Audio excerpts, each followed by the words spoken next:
votre site internet, je suis allé surfer. Alors, il y a une biographie rapide avec votre photo. A priori, la photo d'ailleurs doit passer incessamment sous peu sur l'écran. Visiblement, oui. J'avais Oui. pas de lunettes et j'avais des cheveux. Hein. Bon, vous vous reconnaissez? On vous Attendez, reconnaît. C'est celle-ci, là. Allez voir. C'est ça? C'est bon? C'est bien vous? Bon. Alors, il y a 3 CV. Il y a un CV résumé, il y a une biographie simple qui elle-même fait 5 pages, et puis une détaillée. Alors, elle en fait combien? 25? Je sais pas, Bon. ça dépend. On va s'en tenir à la biographie 5 de 5 pages, mais on va pas tout lire. Parlons quand même de votre avant-naissance.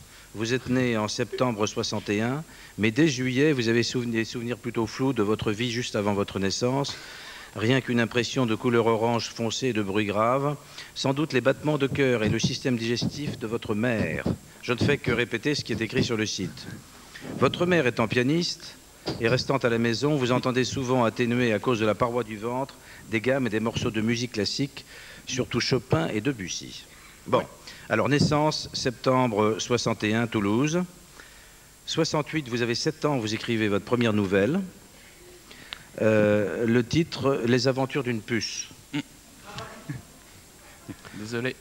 L'escalade d'un humain du point de vue d'une puce qui, partant des pieds, remonte jusqu'au crâne, en passant sous le pantalon, sous le slip, sous la chemise.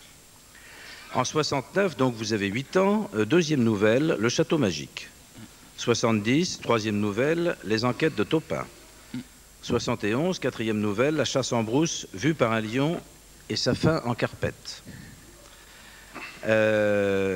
Alors, en 78, là, vous êtes au lycée, à Toulouse, c'est ça? Oui. Et vous montez un journal de lycée. Vous avez envie de venir dans le journalisme déjà? Ça vous tente? Oui, je m'ennuyais énormément au lycée parce que... non, je sais pas, tout le système du lycée, enfin, tel qu'il était à Toulouse, hein, je sais pas comment c'est ici, mais c'est un système de mémorisation. Et j'ai toujours été scandalisé qu'on juge des gens sur leur capacité à mémoriser des règles. Ce qui me semble beaucoup plus intéressant, c'est leur capacité à faire évoluer ces règles ou à les faire vivre. Et je peux faire une petite parenthèse là.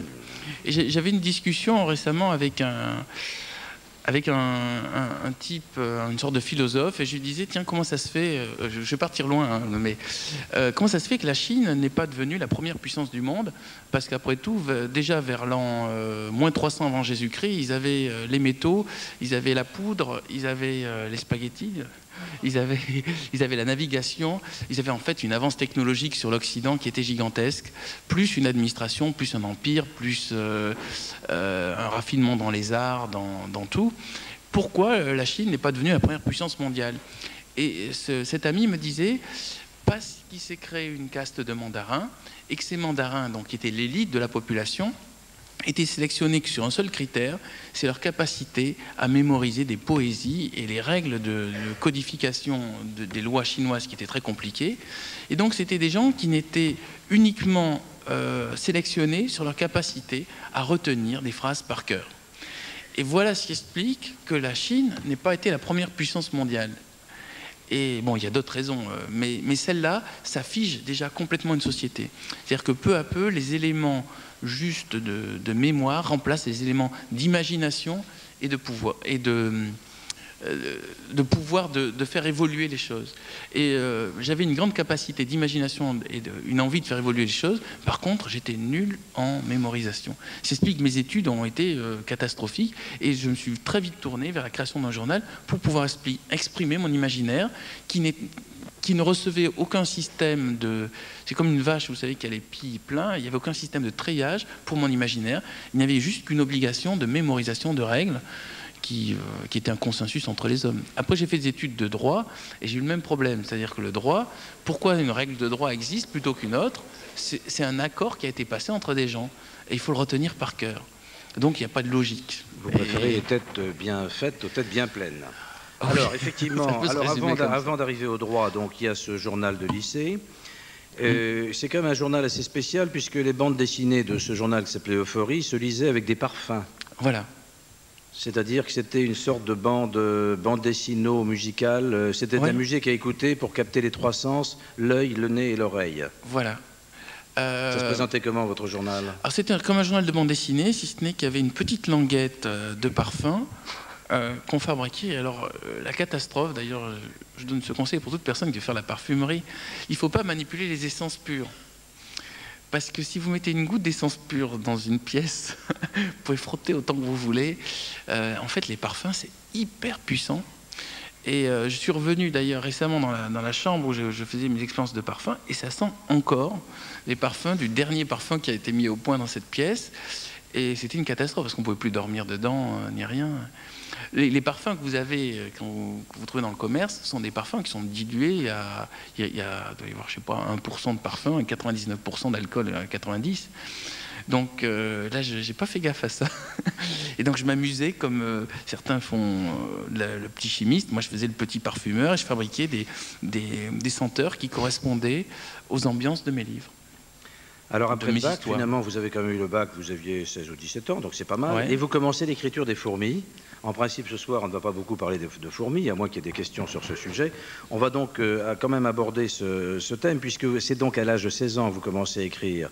C'est un scénario au départ, non? C'est une... Si, c'est un scénario de bande dessinée, mais c'était un peu comme un conte de fées. C'est-à-dire c'est un conte de fées chez les fourmis. C'était très naïf, c'était le balbutiement de ce qui allait donner les fourmis 12 ans plus tard. Mais je fonctionne sur mes livres, d'ailleurs presque sur le reste de ma vie, un peu comme le mastermind. Je commence par me tromper, et de là je déduis comment trouver la bonne formule. Donc la première version des fourmis était nulle, et ne fonctionnait pas du tout, et les personnages étaient beaucoup trop humanisés. Et puis peu à peu, à force de réécrire cette histoire, j'ai compris comment, d'abord, il fallait respecter les fourmis dans leur véritable comportement de fourmis, et ensuite, il fallait inventer un système de suspense. Et après, il a fallu que je découvre la technique de structure narrative d'un roman qui... Voilà, c'était un roman qui a fait 1000 pages. Ça correspond à un gros paquebot. Et on ne fait pas de la même manière un petit voilier qui fait, je sais pas, 8 mètres et un paquebot qui va faire 50 mètres. Donc, faire les gros paquebots, c'est la plus grande difficulté dans le domaine littéraire. Donc, je me suis dit, je vais essayer tout de suite de faire un gros paquebot, comme ça, je serai faire des grosses structures, et après, les petites structures me sembleront faciles. C'est pour ça qu'après, quand j'ai fait un livre qui s'appelle le livre du voyage, qui faisait 100 pages, pour moi, c'était un travail relativement aisé. Alors, on continue à survoler votre vie. Donc, études de droit à Toulouse. Ah oui, alors quand même, vous imposez une discipline que vous maintenez toujours, 4 heures d'écriture par jour. Donc chaque jour, de 8h30 à 12h30 tous les jours. J'essaye, hein. Il y a des moments où... Alors, études de droit à Toulouse, qui ne sont pas, dites-vous, extraordinaires, mais en même temps, vous commencez à dessiner des architectures de romans, nous y voilà. Études de criminologie. Oui. Tout simplement parce que le droit était trop abstrait. Je disais, juste la mémorisation, je sais pas, en première année, pour ceux qui sont passés par là, il y avait le droit familial, le droit matrimonial. Ça peut être passionnant, mais tel que c'est présenté, on comprend bien que c'est des tas de gens qui se sont disputés pendant des siècles et des siècles, et puis là-dessus est arrivé des juristes qui se sont dit, on va essayer de les calmer, on va inventer un principe qui fasse que le gosse va se retrouver là, que la femme divorcée va toucher une pension. C'est quand même une gestion de la bêtise humaine. Donc on n'avançait pas. Pour moi, c'était pas intéressant. À la limite, peut-être j'aurais dû faire des études de médecine, parce que là, au moins, on gérait un organisme dont la logique ne vient pas des humains, mais vient de Dieu, ou vient de la nature, ou vient de ce qu'on voudra. Mais là, le droit, c'était beaucoup trop abstrait. Alors, j'ai essayé de trouver ce qu'il y avait de moins abstrait dans le droit, et c'était la criminologie. La criminologie, c'est cet instant bizarre et terrible où un être humain meurt de manière violente et où des gens arrivent et essaient de comprendre ce qui lui est arrivé. Et là, il y avait la notion de mystère, d'analyse, d'attention, essayer de comprendre le comportement de la victime, le comportement de l'assassin. Et là, à ce moment-là, on rentrait dans quelque chose de vraiment plus ludique, en tout cas, que juste répartir une pension entre une femme divorcée et un homme divorcé. Voilà. Bon, parallèlement, vous montez une troupe de théâtre, il n'y aura pas de spectacle, mais ça ne fait rien. Et puis alors, vous traversez les États-Unis, de New York à Los Angeles. Vous faites voler dès le premier jour, quasiment. Voilà. Et vous devez donc traverser les États-Unis avec 2000 francs pendant 2 mois. Oui, on peut dire que c'est l'expérience de la clochardisation, mais je la souhaite à tous les êtres humains. Il y a un petit moment, il faut savoir se débrouiller. faut toucher le fond pour savoir ce que c'est que la pauvreté. Et moi, j'ai eu la chance de le savoir sur 2 mois. Enfin, comme ça, c'est-à-dire qu'un repas par jour et puis nulle part où dormir, c'est quand même une grande angoisse, surtout aux États-Unis, où être pauvre, c'est vraiment considéré comme la tare des tares. Hein. Donc on dormait j'étais avec un ami, on se retrouvait dans les gares, les stations, et puis les flics arrivaient pour nous empêcher de dormir, parce qu'ils disaient c'est pas l'endroit où on dort, donc il fallait faire des micro-sommeils entre les moments où les flics venaient nous donner des coups de truc. Mais c'est l'aventure, hein. Après ça m'a donné des idées pour écrire des romans. C'est le genre de choses à faire une fois. Bon, maintenant si on y reste collé, c'est dur. Hein. Voilà. Alors ensuite, école de journalisme à Paris, 82, donc vous avez 21 ans. Vous obtenez en 83 un prix du meilleur jeune reporter. Vous allez en Côte d'Ivoire et là, comme par hasard, vous allez suivre Des fourmis. Ah oui, c'était pour approfondir mon roman. Avec le professeur Leroux, vous allez suivre d'immenses colonies de fourmis en migration qui dévorent tout sur leur passage. Tout, vraiment tout. Non. Tout, pas tout, non. Les hommes. Dans les petits animaux, les hommes, enfin moi c'est parce que je me suis allé les embêter, donc elles seront défendues. Si un grand géant arrivait au-dessus de la ville du Mans et puis commençait à tout casser, je pense que tous les habitants du Mans se réuniraient et essaieraient de grimper dessus, de lui faire du mal.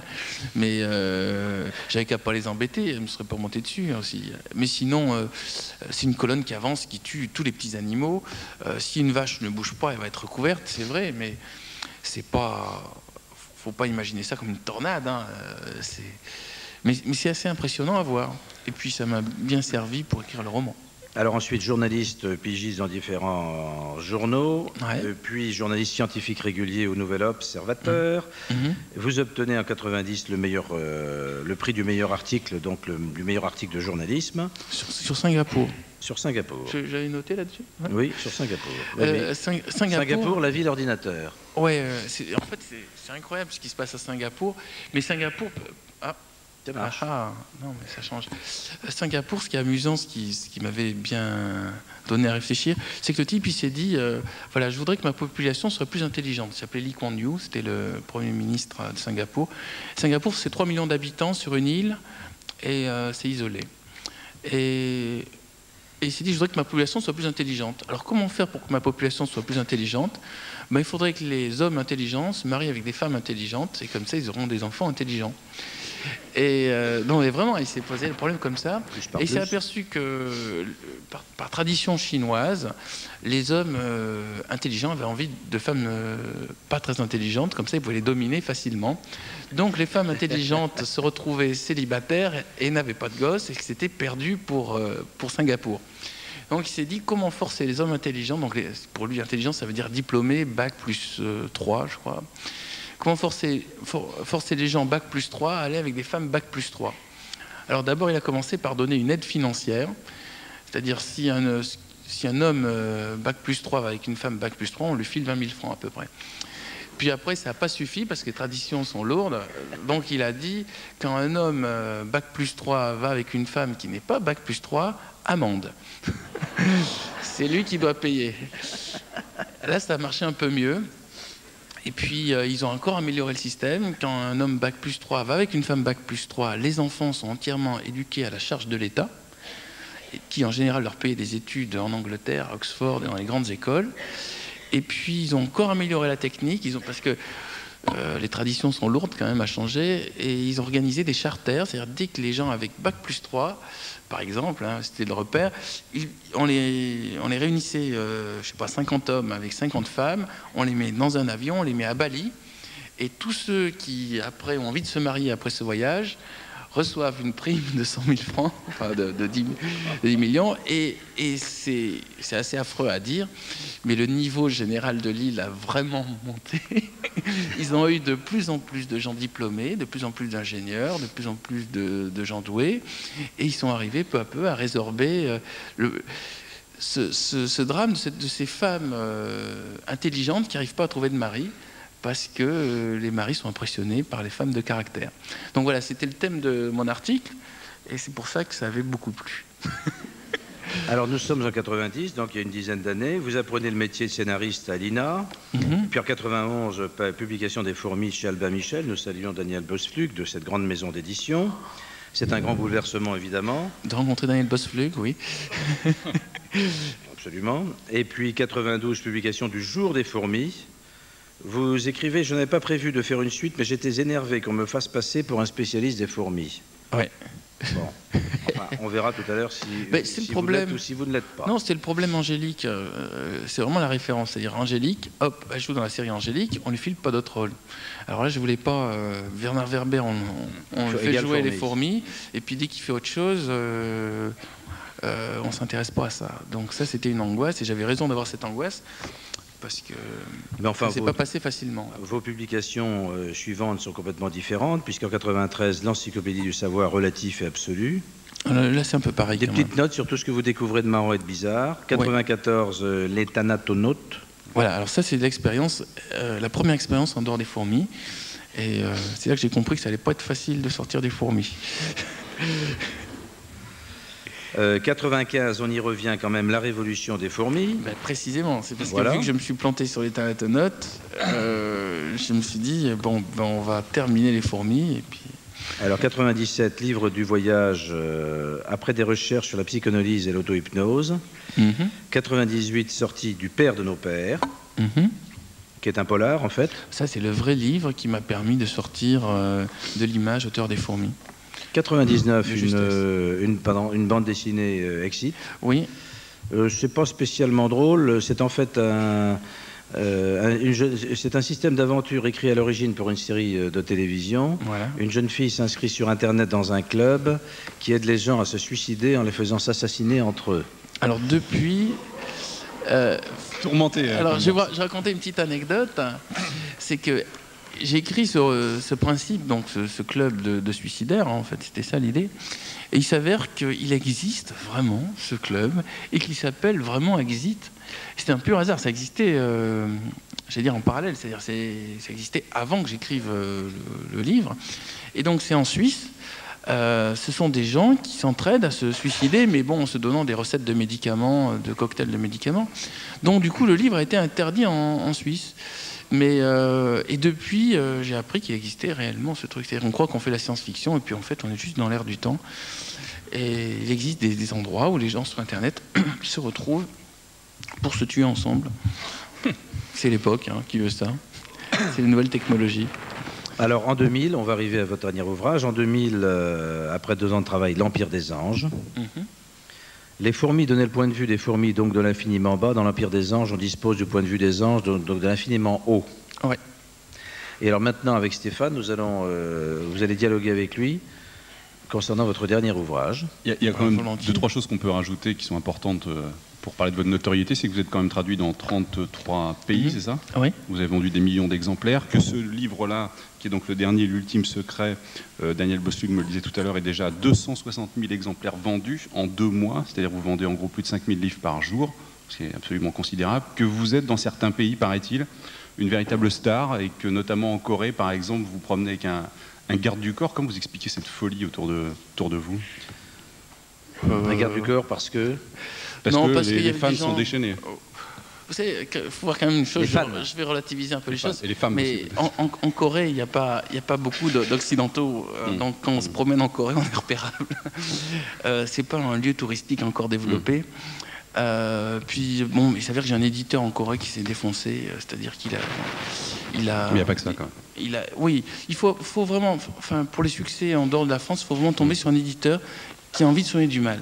Dès le moment où l'éditeur fait juste le strict minimum syndical, ben, il y a peu de chances que le livre décolle. D'ailleurs, j'en profite qu'il y a un représentant de mon éditeur pour remercier mon éditeur. Mon éditeur a cru en moi et s'est donné du mal. C'est-à-dire qu'il ne m'a pas fait le traitement normal d'un nouveau roman. Sinon, vous n'auriez jamais entendu parler des fourmis. Il faut un moment qu'il y ait quelqu'un qui croit en vous et qui vous fasse la courte échelle. Et après, bon, pour tout le monde, on se dit, ah oui, c'était évident, un truc sur les fourmis, ça intéressait tout le monde. Moi, je peux vous dire que quand j'ai écrit mon livre sur les fourmis au Nouvel Observateur, il me disait, t'es fou, qui c'est que tu veux qui s'intéresse aux fourmis? Ça n'intéressera jamais qui que ce soit. Et par la suite, quand le livre a marché, ils m'ont dit, ah bon, on n'a pas besoin d'en parler parce que ça marche tout seul. Bon, dans les 2 cas, ils n'en ont pas parlé, c'était réglé. C'est toujours un peu le cas. Mais mais bon, il fallait, en 1990, il fallait se dire, tiens, c'est un truc qui parle des insectes et ça peut faire que tout le monde se sente concerné. Et bon, ça, c'est un trait de génie de mon éditeur. Et donc, j'ai retrouvé ça vers mon éditeur de Corée. Et maintenant, pour tous les autres pays du monde, quand ils veulent soigner du mal, le livre éclate. Mais s'ils font le traitement normal, en général, ça devient juste un livre de polar parmi la collection polar. Mais s'il y a autant de pages internet sur vous, c'est quand même pas dû aux éditeurs. Il y a quand même une sorte de culte un peu Werber qui commence à se mettre en place. Écoutez, depuis une dizaine d'années. Culte, Bon, c'est comme ça que certains parlent de vous sur internet. Moi, j'écris pour transmettre des idées. J'écris pas ni pour ma gloire, ni pour ma richesse, ni pour frimer, ni pour me retrouver là, même si je suis content d'être là. Mais tout d'un coup, j'ai une idée, je me dis, tiens, cette idée, ça serait bien que tout le monde sache qu'elle existe. Et donc, j'écris pour ça. Et au final, ça paye. Et les gens se disent, tiens, il y avait cette idée, je ne l'avais pas eue avant de lire le bouquin de Bernard Werber. Donc, ils se disent, tiens, je vais lire le prochain bouquin pour voir qu'est-ce qu'il a trouvé comme nouvelle idée. Donc là, pendant les fourmis, il y avait cette idée que nous sommes peut-être une espèce animale comme d'autres espèces animales et que nous nous retrouvons confrontés à des problématiques de société auxquelles sont retrouvées déjà les fourmis, par exemple, puisque les fourmis étaient sur Terre il y a 100 millions d'années, nous sommes sur Terre que depuis 3 millions d'années. Donc cette idée, peut-être nous avons une leçon à tirer de leur mode de fonctionnement. Ça, c'était une idée qui n'avait jamais été exprimée jusque-là, parce qu'on se dit, les fourmis, c'est des trucs qu'on écrase et qui nous cassent les pieds dans la cuisine. On ne s'est jamais dit, tiens, ces petites bêtes, c'est pas parce qu'elles sont petites qu'elles n'ont pas quelque chose à nous apprendre. Donc, le père de nos pères, c'était l'autre idée que peut-être nous avons des origines liées au porc. Donc c'est une idée complètement saugrenue et scandaleuse. Nous serions des cochons dégénérés et tout. En plus, ça ne permet plus de manger des rillettes. Mais l'idée de la filiation au porc était une idée originale. Elle n'a jamais été développée ailleurs. Alors, il s'avère que depuis, on a trouvé qu'il y avait des liens réels. Au moment où j'avais écrit le livre, c'était une intuition. Mais depuis, elle a été confirmée. C'est-à-dire qu'il y a un animal qui a été... en même temps qui a donné des primates et de l'autre côté qui a donné des suidés, donc c'est-à-dire les sangliers, et les sangliers qui, apprivoisés par l'homme, ont donné les porcs. Le porc n'existe pas en tant qu'animal, c'est un sanglier dégénéré. Je vois qu'il y en a qui connaissent. Mais le porc est un animal dégénéré du sanglier, mais c'est l'un des animaux les plus intelligents du monde animal. Donc ça, c'était frappant et je me suis dit, il y a quelque chose à creuser là-dedans. Voilà, donc si je dois expliquer le fait que les gens s'intéressent à mon travail, c'est peut-être parce qu'ils s'intéressent à mes idées.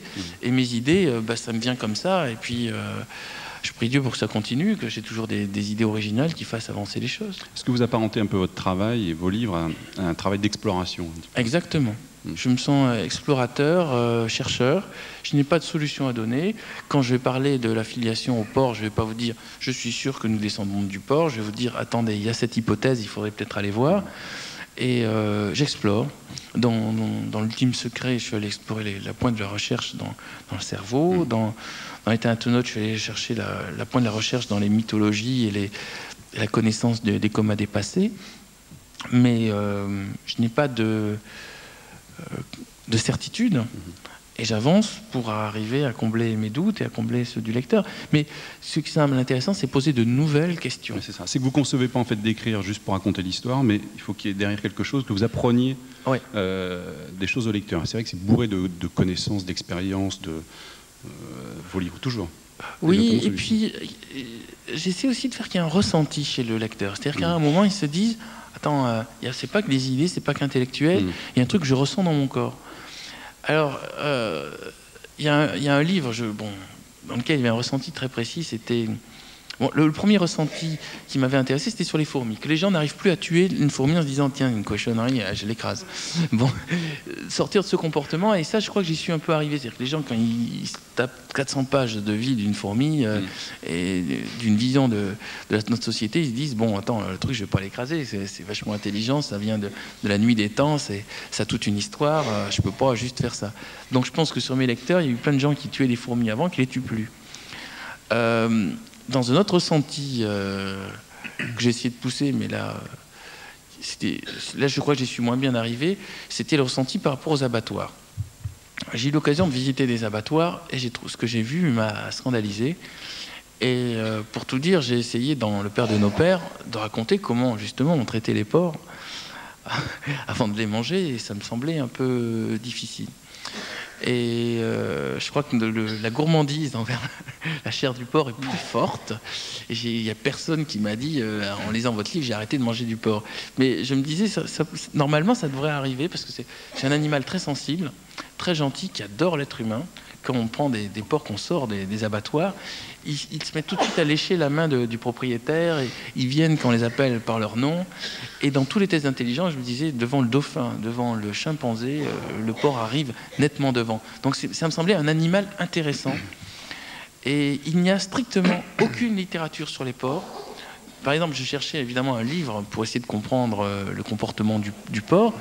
Il n'y a que des livres sur l'élevage, sur la manière de le traiter en abattoir ou à la ferme. Et il n'y avait rien sur cet animal. Donc ça me semblait une réhabilitation du porc. Mais je vous dis, la gourmandise est plus forte que l'empathie pour cet animal. Donc là, je ne crois pas que j'ai pu créer le doute. Alors là, c'est donc l'exploration du cerveau à laquelle vous vous livrez dans ce livre, qui est vraiment remarquable, et un suspense haletant, et qui en même temps fait très peur, parce qu'on se rend compte que si la morale ne fixait pas certaines limites à la science, il y aurait des dérives incroyables, notamment sur le cerveau. On va essayer d'en parler un petit peu. Ouais. Alors, une des questions principales du livre, c'est « Et si un jour, finalement, les ordinateurs nous égalaient, voire nous surpassaient ?» Qu'est-ce qui arriverait? Est-ce que c'est possible un jour?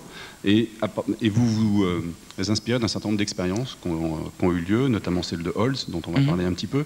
Comment ça vous est venu, cette idée de travailler sur le cerveau? J'avais fait des articles pour le Nouvel Observateur sur la naissance de la pensée. Notamment, j'avais rencontré un scientifique qui suivait les trajectoires des pensées, c'est-à-dire l'endroit où la pensée naît. C'est très rapide. Vous voyez, à la vitesse où je vous parle, une idée arrive, elle est déjà prononcée, et à la vitesse où vous la recevez, elle est déjà intégrée, vous suivez la suivante, ça va très très vite. Mais il arrivait, ce type, à faire au ralenti, on voyait apparaître l'influx électrique, et on voyait circuler et arriver où. Alors par exemple, on pense à une pomme, on le voit. On voit la pomme, c'est un truc dans le cerveau, un endroit. Et à la fin, il m'avait dit, il y a une recherche incroyable qu'on a faite sur ce monsieur Holz, James Holz, a découvert en 1954, je crois, je me rappelle, j'ai pas la mémoire, donc les années, il faut pas m'en demander trop, mais je crois que c'est 54. Et il a fait il cherchait dans les souris le centre de la satiété, et il est tombé sur une zone de plaisir pur qui faisait que l'animal se laissait mourir. Et il s'est dit, tiens, c'est la drogue absolue, et donc il vaut mieux que les recherches s'arrêtent là, parce que sinon ça risque d'être récupéré par des gens mal intentionnés qui vont se mettre à manipuler les autres grâce à cette zone. Voilà. Donc ça, c'est l'ultime secret dans le livre. Voilà, ce point qui est dans le cerveau, que nous avons véritablement. Ouais. Voilà. Si je vous parle là, c'est parce que le fait de parler me fait plaisir. Et donc, indirectement, chatouille mon ultime secret. Et si vous m'écoutez, c'est, je l'espère, parce que le fait de m'entendre chatouille aussi, indirectement, votre ultime secret. Et tout ce que nous faisons, nous allons manger tout à l'heure pour chatouiller notre ultime secret. Nous allons dormir parce que ça nous fait plaisir. Et demain matin, vous allez peut-être aller au travail, parce qu'avec le travail, vous espérez avoir de l'argent qui va vous permettre d'acheter des petits objets qui vont égayer votre vie. Et tout ça, c'est pour chatouiller l'ultime secret. Et voilà, c'est ce que je raconte un peu dans ce livre. Et en même temps, j'essaie en effet de voir le parallèle entre notre cerveau et le cerveau informatique, qui lui n'a pas d'ultime secret. Et lui, un ordinateur ne marche pas pour avoir plus d'électricité. Il n'y a pas de motivation, en fait. Il n'y a pas de motivation. Ouais. Alors, il y a deux versions, justement, je voudrais savoir à laquelle vous vous rangez, que vous évoquez dans le livre, dans un dialogue. Je vous cite, « J'entrevois un futur où les ordinateurs auront non seulement une conscience propre, non programmée à l'avance par les hommes, mais en plus des états d'âme, une sensibilité typiquement informatique. Un futur où il y aura des psychothérapeutes qui les rassureront, qui essaieront de comprendre leur névrose. Bref, je vois un futur où les ordinateurs seront capables d'être fous et de produire des œuvres comme celle de Dali. » Et le neuropsychiatre lui dit « Désolé, je crois pour ma part que le cerveau humain sera toujours inégalable, l'informatique aura toujours ses limites, nous ne serons pas sauvés par les ordinateurs, ils ne seront pas nos successeurs dans le domaine de l'évolution de la conscience. » Vous penchez pourquoi, d'après toutes les études et tout ce que vous avez lu? C'est vrai, c'est le drame, c'est que quand je fais les deux personnages, je suis les deux personnages. Donc quand il y a un personnage qui pense que les ordinateurs un jour auront des états d'âme, je le pense vraiment. Je pense qu'un jour, les ordinateurs auront des états d'âme. Et qu'il y en a un qui dit oui, ils ne nous égaleront jamais, je le pense aussi. Il y a cette histoire que j'adore, je vais vous la raconter, parce qu'elle explique toute la problématique de mes livres. C'est, bon, je vais le raconter à la chinoise, hein, c'est dans un monastère chinois, il y a un moine qui se promène, et puis tout d'un coup, il voit un escargot sur le chemin, et puis il se dit « Oh zut, j'ai failli marcher dessus, donc je vais sauver cet escargot », et il prend l'escargot, et il le jette plus loin dans le potager voisin. Là-dessus, le deuxième moine arrive et fait « Qu'est-ce que t'as fait? T'es fou, là, tu l'as jeté dans le potager, du coup, ça a bouffé la salade et tous les légumes. » Et du coup, nous, on va avoir rien à manger. Alors là, pour sauver ton escargot à la noix, tu te retrouves à foutre en l'air nos légumes. Et de quel droit les escargots auraient plus de droit que les légumes? Et ils se disputent. Et il y a un troisième moine qui voit cette dispute. Puis finalement, les deux n'arrivant pas à se convaincre mutuellement, il y en a un qui dit ouais, il faut sauver tout ce qui est vivant, et l'autre qui dit ouais, mais il faut préserver notre potager. Donc ils vont voir le grand yaka, le grand maître, donc les deux moines, plus celui qui assistait à ça et qui les suit. Et le premier arrive et dit ben voilà, il y avait un escargot. Je me suis dit, dans cet escargot, c'est la réincarnation de tas d'animaux et d'êtres humains, donc je vais le sauver, et j'ai préservé la vie, comme tu nous l'as appris, grand yaka. Donc tu es bien d'accord, le comportement qu'il fallait avoir, c'était de sauver l'escargot. Et à ce moment-là, le grand maître dit, bah oui, évidemment, il faut sauver la vie, il faut préserver la vie, il fallait sauver cet escargot, tu as bien fait. Alors là-dessus, le deuxième, il fait, mais attendez, on balance un escargot, et l'escargot, il va bouffer les légumes, le chou, les tomates, tout ça. Vous êtes d'accord, il faut préserver le travail de notre confrère moine jardinier, qui se donne déjà beaucoup de mal à fertiliser ce potager, qui ne donne rien depuis 5 ans. Et là-dessus, vous êtes d'accord avec moi, il ne faut pas gâcher le travail de notre camarade qui s'occupe, de notre frère qui s'occupe du potager. Et à ce moment-là, le grand maître dit « Oui, c'est vrai, tu as raison, il ne faut pas gâcher le travail du monastère, du frère qui s'occupe du potager. » Et le troisième, qui assistait à tout, dit « Attendez, vous avez dit au premier qu'il avait raison quand il sauvait l'escargot, et vous avez dit au second qui disait qu'il ne fallait pas sauver les escargots qu'il avait raison aussi.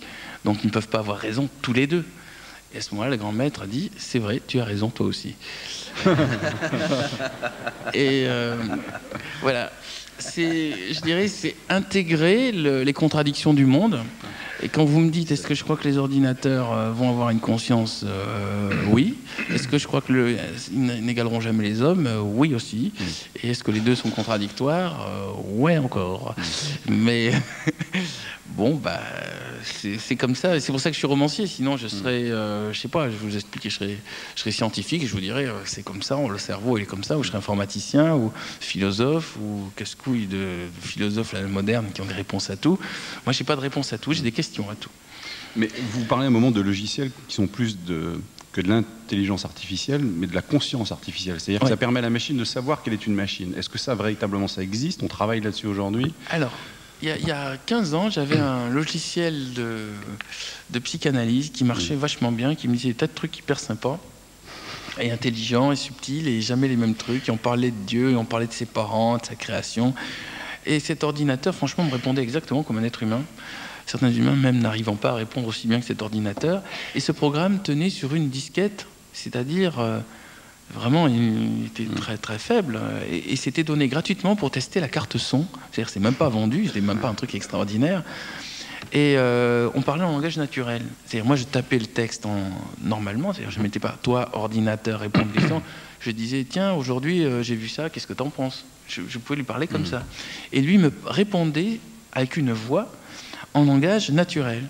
Et quand je lui parlais, par exemple, de Dieu, ce logiciel. Mon ordinateur, parce que mon ordinateur c'est une grosse calculatrice. Enfin, ce logiciel me disait je n'arrive pas encore à concevoir le concept de Dieu parce que la mémoire de la puce de cet ordinateur n'est pas assez puissante. Mais je pense qu'un jour, lorsque cette puce sera plus puissante, je pourrai arriver à entrevoir ce genre de concept qui est un peu trop difficile pour moi. Bon, ça se passait 85. Donc, il y a 15 ans, un ordinateur arrivait à me tenir des raisonnements en langage naturel. Alors, je pense que depuis, il y a des progrès qui ont dû être faits, mais je pense que certains ordinateurs peuvent donner le change, c'est-à-dire vous discutez avec eux, vous n'avez pas le moyen de savoir si vous parlez à un être humain ou si vous parlez à un ordinateur, et vous pouvez lui parler de tout, et ils sont incollables. Maintenant, la problématique de la conscience, est-ce que l'ordinateur se dit, moi je suis un ordinateur, je suis en train de discuter avec un être humain et je suis en train de l'avoir parce qu'il croit que je suis un être humain, ça pour l'instant c'est une notion très floue. On peut programmer un ordinateur à ce qu'il se dise, j'existe. Mais à partir de quel moment pourra-t-il vraiment prendre conscience d'exister ? Vous savez, il y a certains humains qui n'ont toujours pas pris conscience qu'ils existaient. Alors, parce qu'ils sont là, ils traversent leur vie, ils font toute leur vie tout ce qu'on leur dit de faire, et puis ils se retrouvent avant de mourir, et puis bon, ils meurent, et puis voilà, c'était une vie. Alors, voilà, il faudrait peut-être déjà se poser des questions sur nous, est-ce qu'on existe ? Puis après, on verra est-ce que les ordinateurs existent. Je voudrais qu'on revienne juste à l'expérience d'Olds dont vous parliez tout à l'heure, sur cet ultime secret, cette partie du cerveau, oui. dont vous racontez dans le livre, qu'elle pourrait être stimulée à distance, en fait. Oui, parce que n'importe quel contact électrique peut être lâché par un système radio à distance. L'expérience de Holz a été complètement enterrée, ou est-ce que des gens ont essayé de la faire ressortir et de se servir à des fins machiavéliques ? J'ai des amis neurologues qui m'ont dit que ça a été repris dans certains asiles de fous. On teste sur des épileptiques cette zone du plaisir. Il y a des témoignages. Maintenant, officiellement, ça n'a jamais été repris. Et puis, j'évoque le centre du cerveau de Saint-Pétersbourg. Et le centre du cerveau de Saint-Pétersbourg fait vraiment l'expérience décrite dans le livre, c'est-à-dire qu'ils détruisent le centre du plaisir pour essayer de soigner les drogués. Et cette expérience-là, j'y ai vraiment assisté. Je n'ai pas été à Saint-Pétersbourg, mais on m'a ramené le film. Et j'ai vu... le film n'était pas trafiqué, on voyait bien le truc. Et c'est vraiment... bluffant. Oui, bluffant, surtout que la personne, au moment où on lui ouvre le cerveau, est éveillée et parle. Et donc elle dit ce qu'elle ressent au moment où on lui enfonce la sonde dans le cerveau. Et d'ailleurs c'était marrant parce que... Enfin marrant. Pas marrant du tout, mais le type, on lui dit est-ce que t'as mal ? Et puis il fait non, ça va très bien. et visiblement il avait très très mal. Normalement, c'est pas très innervé la zone sous le crâne. Et on ne doit pas ressentir beaucoup de choses. Mais vous savez, c'est un peu comme quand on vous arrache les dents de sagesse sous anesthésie. Normalement, vous êtes censé rien ressentir, et puis il doit y en avoir beaucoup quand même qui... Qui c'est qui s'est fait arracher dans de sagesse, là, levez la main ? Personne. Du monde. Une personne. Deux. Vous êtes timide. Bon, vous avez senti, alors pour lesquels... Je vois que vous n'allez pas lever la main, donc je ne vous poserai plus de questions. Mais quand on vous arrache la dent de sagesse, vous sentez comme si on vous cassait la mâchoire avec du bois, vous savez, on la tord. Ouais, vous l'avez fait ouais. Et le type vous dit, on ne vous sentirez rien si vous êtes sous anesthésie locale. En fait, on sent vraiment très bien. Il y a le bruit aussi, ça joue beaucoup. Il y a le bruit, puis on ressent, vous savez, l'attraction mécanique. Voilà. Et ben le type, visiblement, quand on lui a ouvert le cerveau, ça lui faisait exactement ça. C'est-à-dire peut-être qu'il ressentait rien nerveusement, mais alors il avait sacrément mal. Il faisait la grimace, il disait non, ça va très très bien, tout va bien jusque-là. C'est OK. Voilà. Donc ne faites pas l'expérience de toute manière. Et le pire, c'est que certains rechutaient. Ah oui, c'était pas véritablement efficace pour ces toxiques. C'est même pas efficace. Et ce que vous dites dans le livre, c'est-à-dire que... Et ils payaient ça 30 000 balles. Hein. C'était pas... C'est-à-dire c'est des enfants de riches.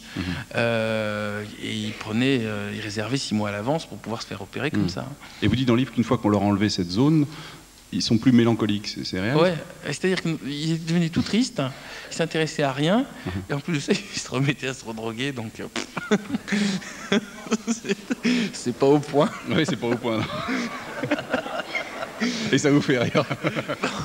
Non, mais parce que les Russes étaient très très fiers de cette expérience, parce qu'en effet, il n'y a qu'à Saint-Pétersbourg que ça se fait, mais dans des conditions de saleté en plus.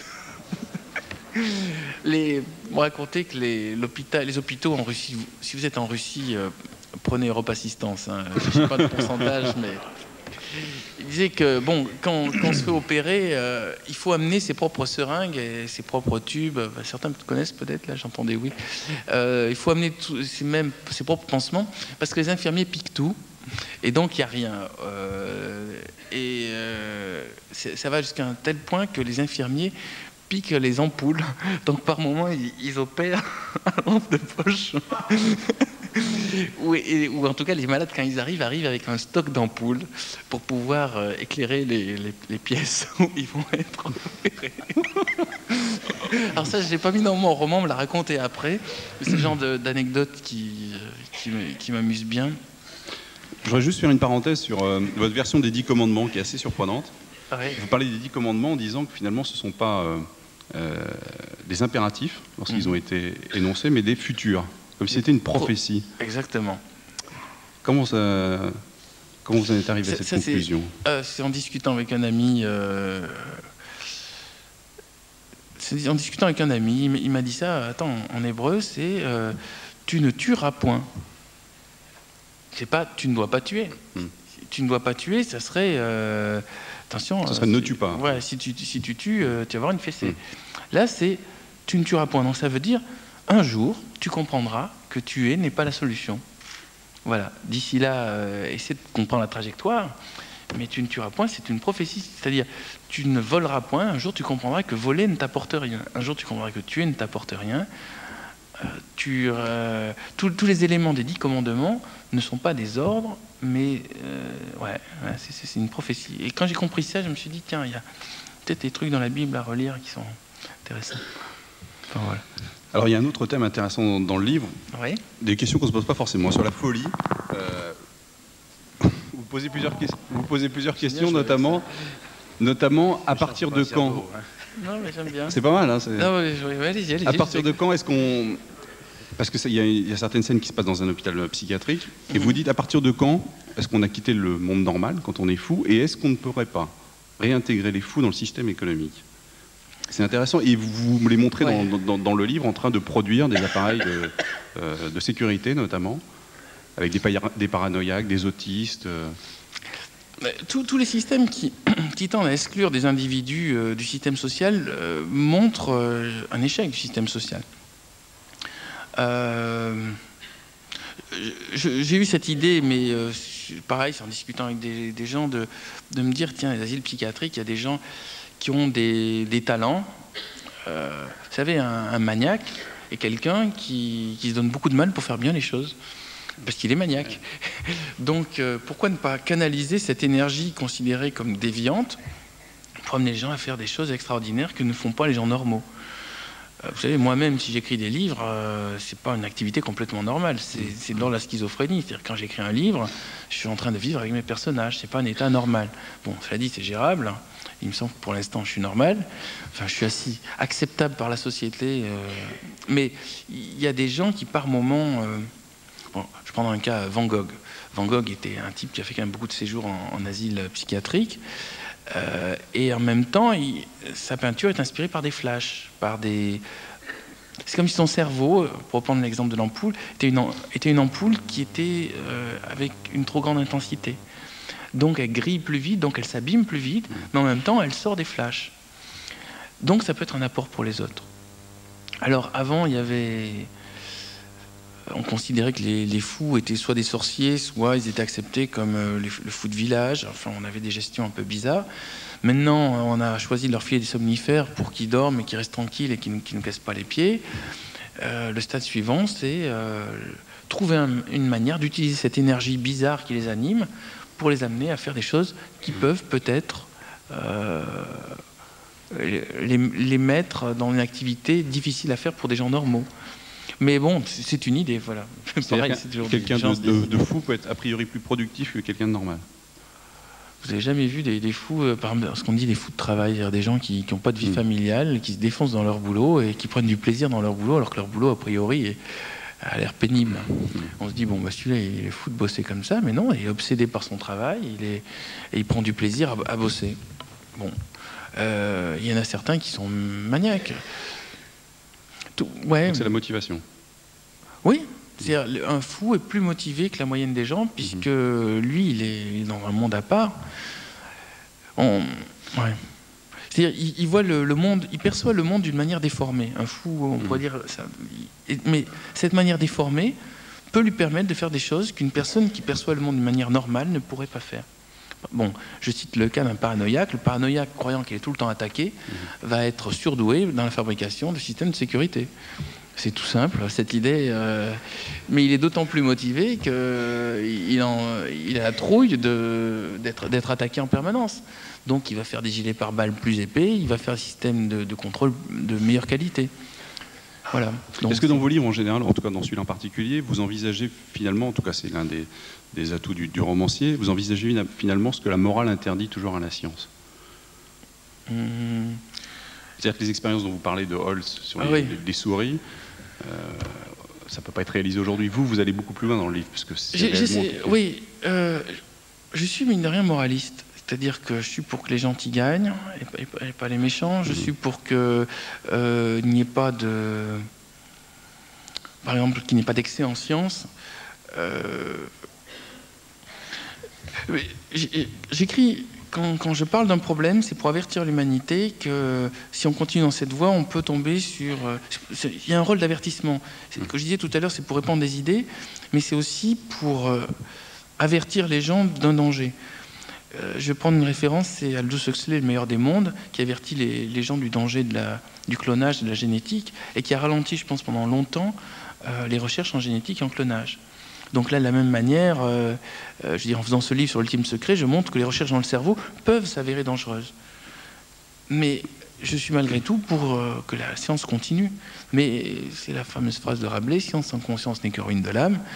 Donc il faut que les scientifiques se posent des questions sur l'utilisation de leurs découvertes et ne se disent pas il faut que j'aille plus loin, il faut que j'aille plus loin, il faut que j'aille plus loin, sans réfléchir. Sinon, ils vont tomber devant... ils peuvent créer un enfer. L'ultime secret, s'il était utilisé par des gens mal intentionnés, pourrait mettre fin à l'humanité. C'est envisageable. Donc voilà, je l'envisage. Et la phrase que vous dites, je ne sais pas si elle vous concerne ou si c'est une question que vous vous êtes posée, vous dites les romanciers sont irresponsables, ils ne se rendent pas compte que lorsqu'ils délirent, comme vous pouvez le faire parfois dans les livres, certains lecteurs peuvent les croire. Oui, mais c'est pas le personnage qui dit ça n'est pas un gentil. C'est un personnage justement qui considère qu'il faut tout tenir secret parce que les gens ne sont pas capables d'entendre les vérités premières. Moi, je considère que en tout cas mes lecteurs sont suffisamment intelligents pour comprendre. Vous savez déjà, le fait de lire un livre, c'est pas si répandu que ça. Il y a très peu de gens qui lisent, et je pense que quelqu'un qui arrive jusqu'à la page, là vous êtes page 330, ça veut dire déjà qu'il a intégré toutes les informations avant. Donc ça veut dire déjà qu'il est capable de percevoir les dangers et les limites de ses recherches, et à ce moment-là, je peux lui délivrer le secret. Maintenant, si on annonçait à une émission de télévision à 20h30 sur TF1, tout d'un coup, vous savez pas, il y a une zone dans le cerveau, et si on y touche, tout le monde il devient gaga, il vous obéit. Là, c'est vrai qu'on va vers autre chose. Mais moi, je prends mes lecteurs pour des gens responsables, intelligents, capables de mesurer le danger et la potentialité et les espoirs d'une découverte scientifique méconnue. 2-3 mots sur la manière dont vous écrivez, parce que j'ai lu, et vous allez peut-être me le confirmer, que vous commencez toujours vos romans par la fin. Ouais. Pour moi, un roman, c'est une blague. Et la blague, il faut connaître la chute, sinon on ne peut pas la raconter. Et c'est pour ça que je m'intéresse d'ailleurs beaucoup aux blagues. Pour moi, la blague, c'est l'haïku du roman, c'est-à-dire la version la plus simplifiée du roman. Et je suis toujours très surpris qu'on ne connaisse pas le nom des créateurs de blagues. Parce qu'il y a des blagues extraordinaires, avec des mises en scène, des personnages et tout, qui sont vraiment superbes. Et on ne sait pas qui c'est qui les a inventés. J'avais d'ailleurs une idée comme ça de Par exemple Vous voulez que je vous raconte une blague? Bah oui, tant qu'on y est. Allons-y. Bon, je vais en raconter une qui est un peu construite comme un roman, justement. C'est pour ça que je dis qu'il y a une véritable création. C'est Saint-Pierre au paradis. On commence souvent comme ça. C'est Saint-Pierre au paradis qui voit arriver 3 types vraiment très écrabouillés. Alors, il leur dit, comment ça se fait que vous êtes écrabouillés comme ça? Alors, le premier, qui est l'un des plus écrabouillés, dit, voilà, je vais vous expliquer. Ça faisait longtemps que je suspectais que ma femme me trompait. Alors, je suis rentré du travail plus tôt. Et vers 5 heures, j'arrive et je mets l'oreille à la porte et j'entends des bruits. Visiblement, il faisait l'amour. Donc, j'ouvre la porte, je rentre. À ce moment-là, je trouve ma femme nue au lit, très gênée. Et je me dis, bon, il ne doit pas être loin, le type. Et je commence à chercher partout dans l'appartement. Et je le trouve nulle part. Et puis, à ce moment-là, j'ai une idée. Je vais sur le balcon et là, je vois 2 mains accroché au balcon, et un type était au-dessus du vide, et on est au 6e étage, suspendu comme ça, au-dessus du vide. Alors j'arrive, je commence à lui taper avec mon poing sur les doigts pour qu'il lâche, pour qu'il tombe, et le type il s'était vraiment bien agrippé. Alors je reviens chercher dans ma caisse à outils, je prends le marteau, et là je lui ai éclaté les phalanges, et puis il a fini par lâcher. Mais on est au 6e étage, je pensais qu'il allait mourir. Et il s'avère qu'il y avait une sorte de devanture. Il y a un fleuriste au bas de chez moi. Et il tombe, il rebondit sur la devanture. Et il arrive comme ça, intact, par terre, en train de se relever, de me regarder d'une manière narquoise. Alors à ce moment-là, qu'est-ce que j'ai fait? J'ai foncé à la cuisine. J'ai soulevé d'un coup le réfrigérateur. Je suis arrivé, j'ai visé. Puis là, j'ai balancé le réfrigérateur. Et j'ai réussi à le pulvériser. Alors, Saint-Pierre, il dit, oui, mais attendez, c'est vous qui êtes abîmé, là. Qu'est-ce qui s'est passé? J'avais mal estimé le poids du réfrigérateur, et quand je l'ai lancé, j'étais emporté par l'élan, et j'ai raté la devanture, et je suis allé m'écraser comme une crêpe en bas, là, après avoir fait 6 étages. Alors Saint-Pierre, il dit, bon, bah, ça c'est votre cas, et maintenant, et vous, là? Ben moi, j'étais au 7e étage, en train de repeindre tranquillement mon balcon, et j'avais un petit système de grappin qui me maintenait sur un petit siège, et j'étais en train de repeindre le fer forgé, et tout d'un coup, il y a un grappin qui lâche. J'ai à peine le temps de réagir que le 2e grappin lâche aussi, si bien que je tombe. Et j'aurais dû normalement mourir, mais heureusement, je m'accroche à l'étage en dessous, au 6e étage.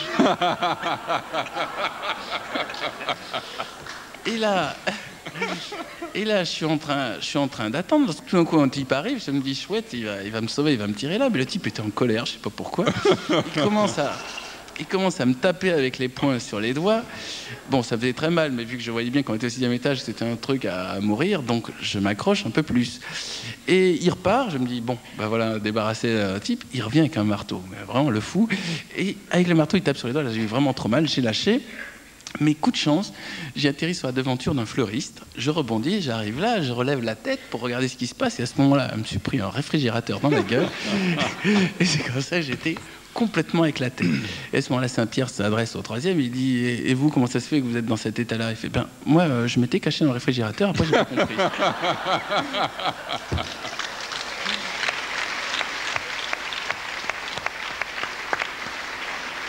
Bon. Oh, on peut voir sur cette blague qui pourrait servir de prélude à un cours d'écriture romanesque. D'abord, la création de personnages. On a 3 personnages. On a Saint-Pierre plus une jeune fille nue, ce qui est toujours bien dans n'importe quelle histoire. On a une dramaturgie, on a un suspense, on a un rebondissement, et en plus, on a une chute qui a été pensée dès le début. À tous les sens du terme. Voilà.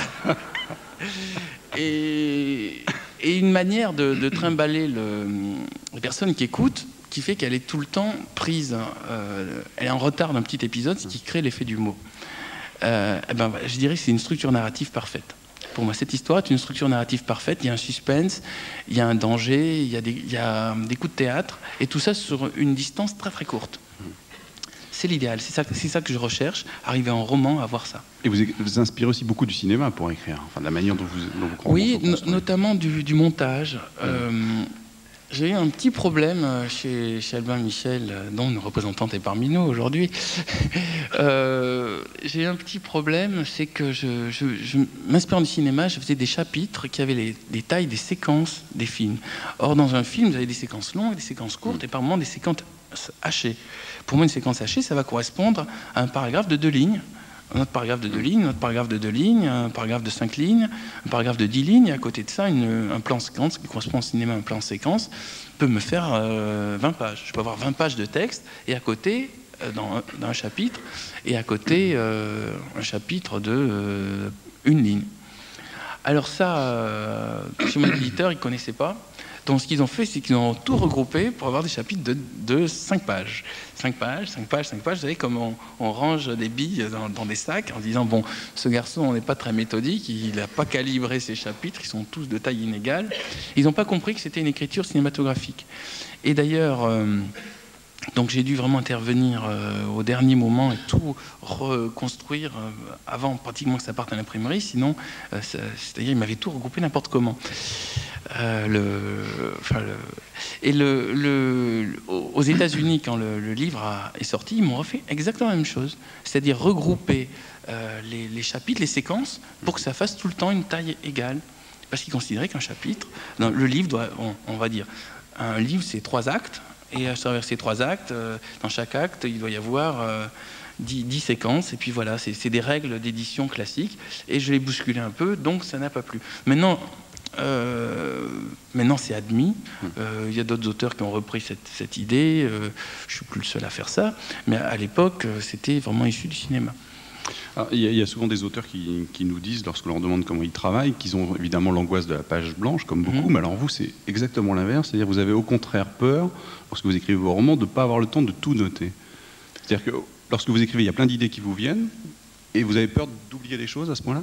Oui, c'est-à-dire que l'excès peut être aussi gênant que le manque. Si vous avez trop d'idées, au bout d'un moment, elles sont toutes noyées, et elles se gênent les unes les autres. C'est pour ça que je commence par écrire la fin. Précisément pour ne pas oublier, attends, l'objectif, le cap là, du bateau, c'est qu'on va vers le nord. Donc on ne va pas aller vers le nord, l'ouest, le sud, et on va tourner, et puis on va faire des... Parce que sinon, si je m'élançais comme ça naturellement, je démarre ma petite intrigue et tout, et je ne sais pas où ça m'amène, et puis je vais faire des circonvolutions, et puis je vais aller n'importe où. J'ai la vision, quand j'écris, d'être sur un petit poney dans un champ de blé, en haut d'une colline. Et il y a une exaltation à descendre du poney et à fendre le champ de blé, à faire un sillon. Et donc le début d'un roman, c'est ça, c'est Yukaidi, Yukaida, je suis sur le poney, et j'avance.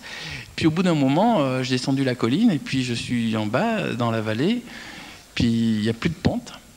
J'ai fait mon joli sillon, et puis je le regarde, et puis je me dis, et maintenant on va où? Et là, si j'ai pas fixé avant de descendre avec mon poney la prochaine colline à atteindre, donc l'idée, ça serait de prendre de l'élan pour aller là et pour remonter sur l'autre colline, je sais pas où je vais, je m'en trouve tout paumé. Je me suis retrouvé quelques fois paumé en plein milieu de demi-roman, donc j'avais pourtant prévu la fin, mais je me suis aperçu à mi-chemin que j'avais envie de changer de fin. Et, ouais. Vous êtes un peu spectateur de ce qui se passe devant vous, en fait, l'histoire que vous écrivez.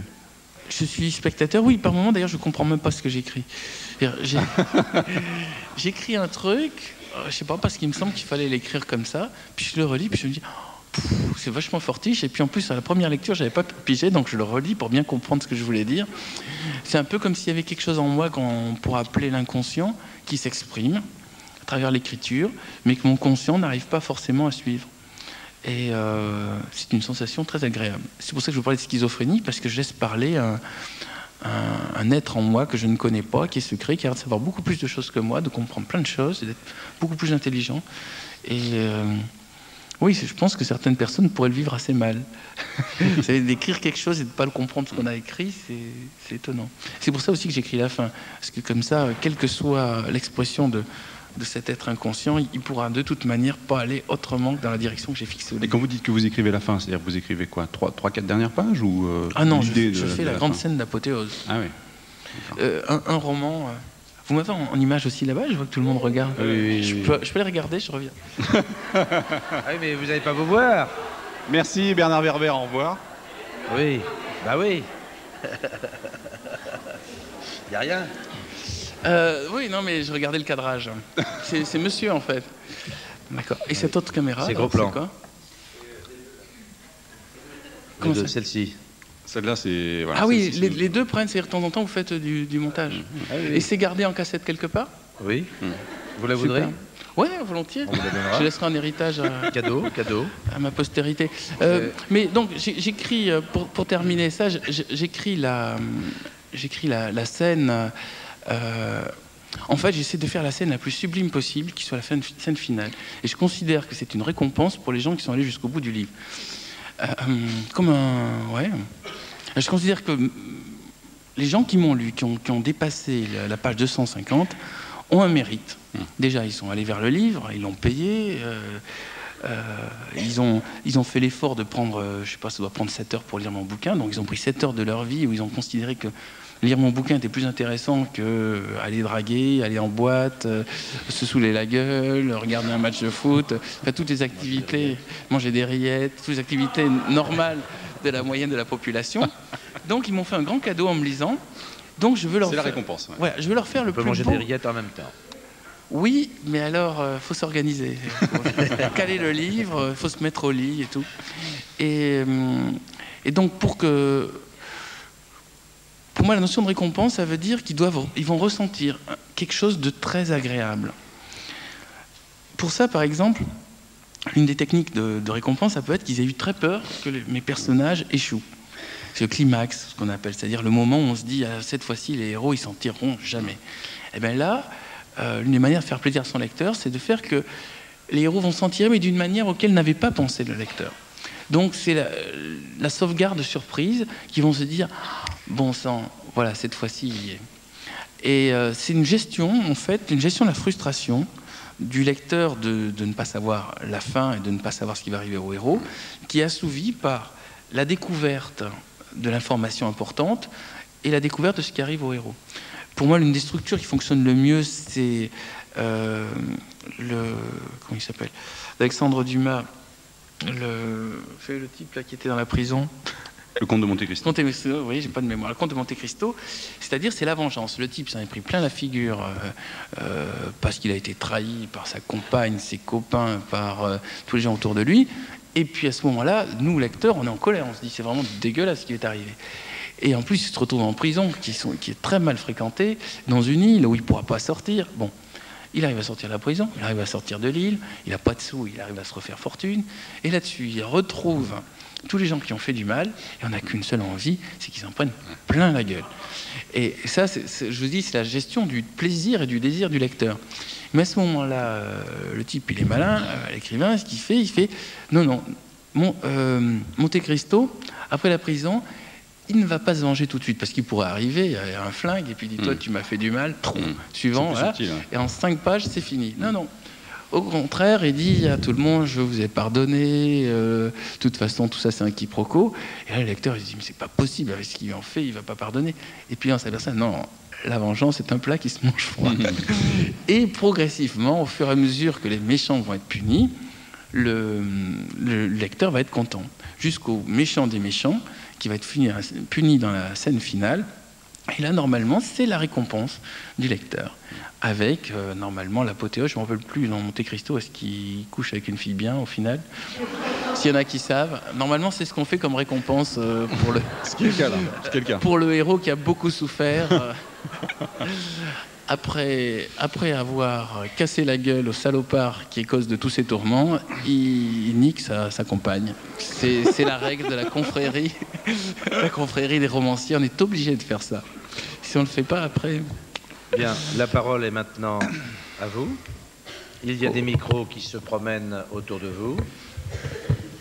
Où sont les charmantes hôtesses avec leurs micros? Alors, elles avancent. Il faut qu'il y ait une première question. Oui, c'est toujours pareil. Et s'il n'y a pas de première question, je rentre chez moi. On peut commencer par la seconde. Alors, vous levez la main.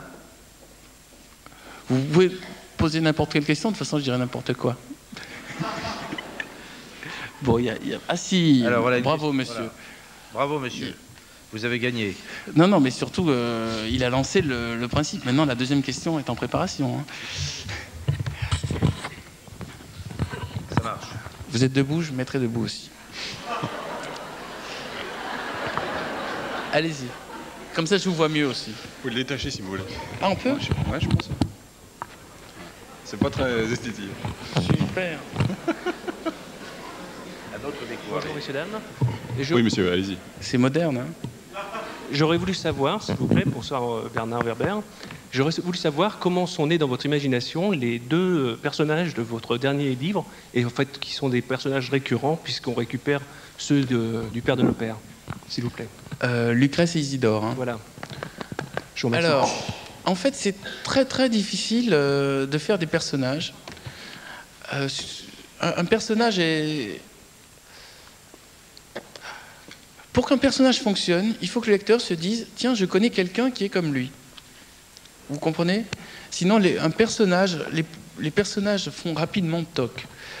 Dans les personnages réussis, je citerai Bérurier de Frédéric Dard San Antonio, qui est vraiment un personnage très réussi, et on s'aperçoit qu'il est d'autant plus réussi que San Antonio, qui est censé être le héros, est beaucoup moins existant que ce personnage-là. Et je pense que Frédéric Dard a dû connaître Bérurier. Bon.